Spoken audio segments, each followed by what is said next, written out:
Ibu Rosa memandang suaminya dengan senyuman lembut namun lemah. Jagalah dirimu dan anak-anak kita baik-baik. Cintaku untukmu takkan pernah pudar. Dengan lembut, ia menyentuh wajah suaminya sebelum menutup mata untuk selamanya. Jenny, putri mereka, berdiri di samping tempat tidur ibunya yang terbaring tak bergerak, mencoba membangunkan ibunya dengan lembut, namun tak ada respons. Dia bersyukur Dania dan Yuda tidak berada di sini untuk menyaksikan saat-saat memilukan ini.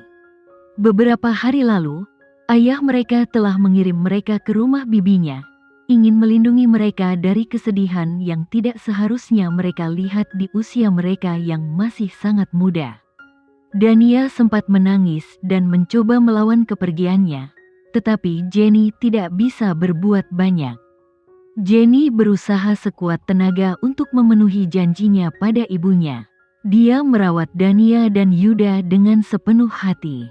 Meski selalu memimpikannya karir sebagai model, ketika dia mengetahui adik perempuannya juga bercita-cita menjadi model, Jenny memutuskan untuk membatalkan mimpinya dan fokus pada studinya.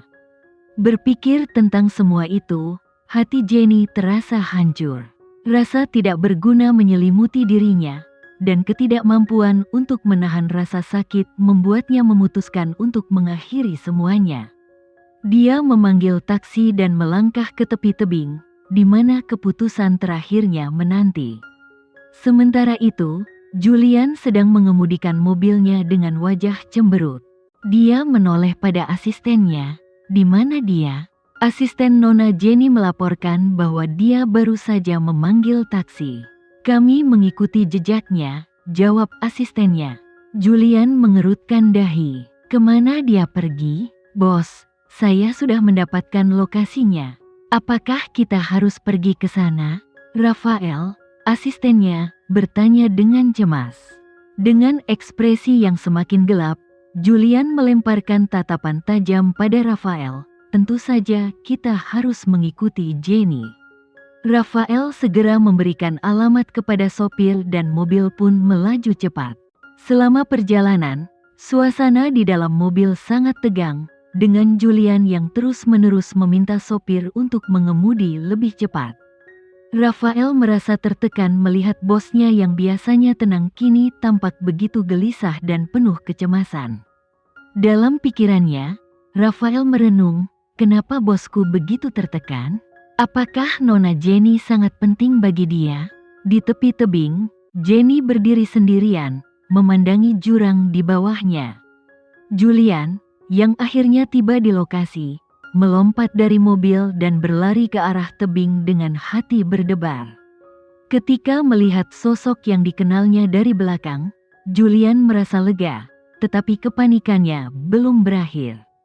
Dia mendekat dan menarik Jenny menjauh dari tepi tebing, memeluknya erat. Jenny terkejut dengan tindakan mendadak itu dan berusaha melawan. Namun melihat betapa takut dan cemasnya Julian, dia akhirnya membiarkan dirinya berdiam. Setelah beberapa saat, Julian melepaskan pelukannya dan menatap Jenny dengan penuh kasih. "Kamu baik-baik saja?" tanya Julian lembut. Jenny menatapnya dengan mata penuh pertanyaan. "Siapa kamu?" Julian tersenyum lembut. "Aku bisa jadi penyelamatmu, atau malaikatmu. Apapun sebutannya, aku siap menjadi itu." Jenny bingung, "Kenapa kamu ingin membantuku?" Julian ingin mengungkapkan perasaannya yang sebenarnya, bahwa dia mencintai Jenny, tetapi dia merasa ini bukan saat yang tepat. "Kita memiliki musuh yang sama. Apakah itu cukup alasan?" Jenny masih ragu. "Cukup untuk menikah denganku?" "Tidak." Julian menatap Jenny dengan serius. "Apa yang paling penting bagi kamu?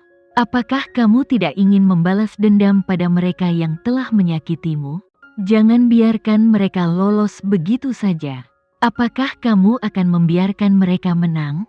Jenny memandang Julian dengan tekad baru. "Saya tidak bodoh. Aku tidak akan membiarkan mereka begitu saja." Dengan senyum penuh keyakinan, Julian berkata, "Bagus. Karena kamu tidak sendirian, aku akan selalu di sini untuk membantumu. Julian terkekeh sinis, benar. Kamu tidak hanya bodoh, tetapi juga seorang idiot besar yang memilih mengakhiri hidup daripada merencanakan balas dendam. Jenny merasa malu dan marah. Bagaimana bisa dia, yang datang untuk memintanya menikah, malah menyebutnya bodoh dan idiot? Apakah ini cara dia mengajukan lamaran? Dengan penuh emosi, Jenny meronta dalam pelukan Julian. Lepaskan aku bisa merencanakan balas dendamku sendiri tanpa bantuanmu. Julian mengangkat alisnya, melepaskan Jenny dari pelukannya dengan senyum mengejek. Ya, benar sekali. Seorang gadis yang berencana mengakhiri hidupnya beberapa menit lalu tentu bisa merencanakan balas dendamnya sendiri. Jenny memerah mendengar hinaan ini. Ya, aku bisa, Jenny berteriak. Bagus, beritahu aku bagaimana caramu membalas dendam pada keluarga Pandegas sendirian, ujar Julian dengan nada sinis. Keluarga Perwinda mungkin kuat, tapi tidak sekuat keluarga Pandegas. Jangan bilang kamu berniat melakukannya dengan tangan kecilmu dan otak sekecil kacang polong. Jenny menggembungkan pipinya dan berkata, aku tahu apa yang harus dilakukan dan tidak perlu kamu tahu. Tinggalkan aku sendiri, Tuan Julian. Julian memegang tangannya dan berkata dengan tegas, dengarkan aku, Jenny. Kamu tidak bisa melakukan ini sendirian. Kamu memerlukan seseorang yang lebih kuat dari keluarga Pandegas untuk membalas dendam dan membantu keluarga Perwinda membangun kembali bisnis mereka. Keluarga Bagotama adalah satu-satunya yang bisa melakukannya. Aku tidak hanya akan membantumu membalas dendam, tetapi juga mengangkat nama keluargamu. Ini kesempatan besar, jadi pertimbangkan dirimu beruntung dan terimalah lamaranku. Jenny berpikir sejenak.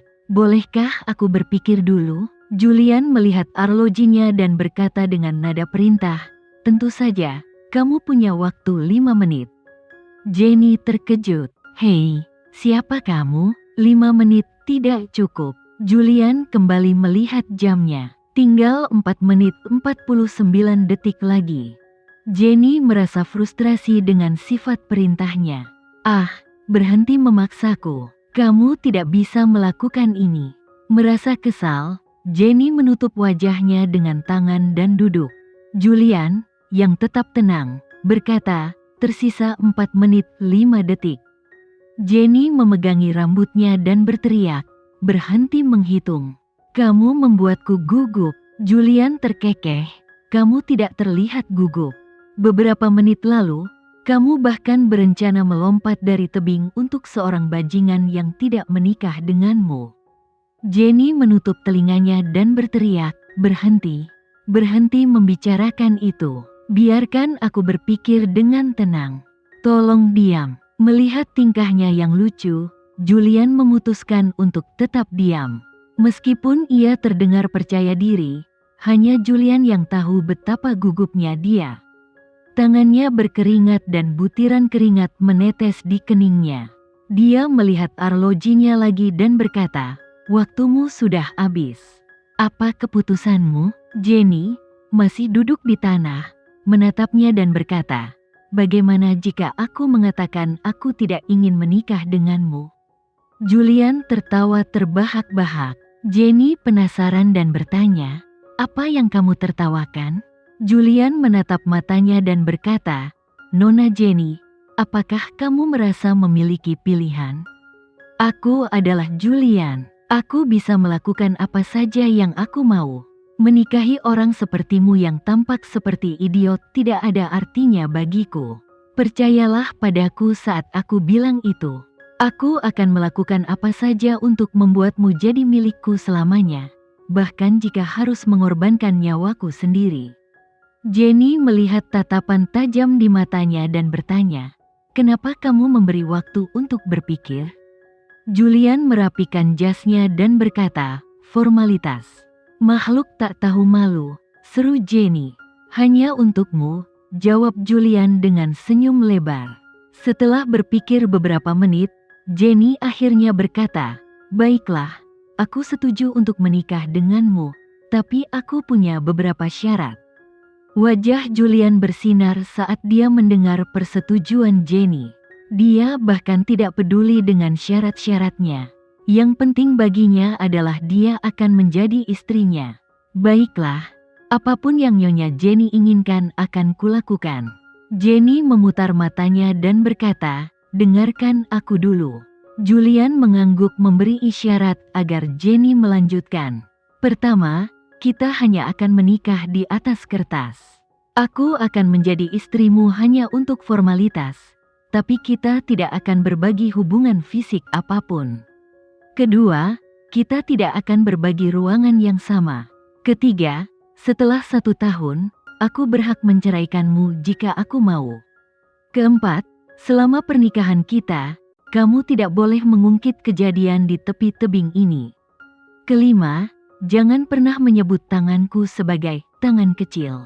Jika kamu setuju dengan semua syarat ini, kita bisa menikah." Julian mengangkat alis setelah mendengar syarat-syaratnya. "Aku setuju dengan semuanya, kecuali syarat kedua. Aku juga menikah karena keluargaku memaksaku. Jika kita tidak tinggal bersama, mereka akan meragukan hubungan kita dan aku tidak mau itu. Jadi kita harus berbagi kamar." Jenny berteriak, "Tidak, kita tidak bisa berbagi kamar." Julian menyeringai dan berkata, "Takut tidak bisa mengendalikan diri?" Wajah Jenny memerah. "Tak tahu malu, aku bisa mengendalikan diri. Hanya saja aku tidak mempercayaimu." Julian meletakkan tangannya di sakunya dan berkata, "Aku akan baik-baik saja selama kamu tidak bergerak dan merayuku." Sebelum Jenny bisa menjawab, Julian memegang tangannya dan menariknya menuju mobilnya. "Lepaskan tanganku, kemana kamu akan membawaku?" teriak Jenny. "Kantor pendaftaran pernikahan," jawab Julian dengan senyum lebar. Jenny terkejut. Baru semenit lalu dia setuju untuk menikah, dan sekarang dia sudah dibawa ke kantor pencatatan. Apa yang terburu-buru? Julian mempercepat langkahnya. Kantor pencatatan nikah tutup jam 6 dan sekarang sudah jam 4. "Kita harus pergi sekarang." Jenny menunduk dan memutuskan untuk mengikuti. Dia sudah setuju, jadi tidak ada jalan untuk kembali. Setelah beberapa menit berjalan, mereka mencapai mobil Julian. Jenny melihat seseorang mondar-mandir di depan mobil, tampak seperti siswa yang menunggu hasil ujian dengan cemas. Julian berhenti di depan pria itu dan memanggil, "Rafael." Rafael terkejut dan berhenti bergerak. "Bos, Sekian dulu ya sapa video Rafael?" kali ini. Dia Kita kemudian lanjutkan menoleh lagi ke arah videonya Jenny di dan lain berkata, waktu. "Nona Jenny, Oh iya, ini bagaimana adalah menurut pertama kalian? kalinya Semoga Rafael bisa melihat sedikit Jenny menghibur secara kalian langsung. semua.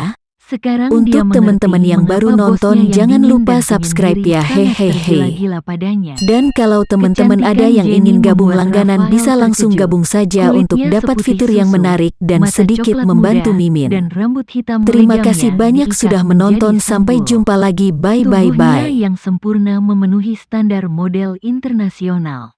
Tunggu apa lagi? Masuk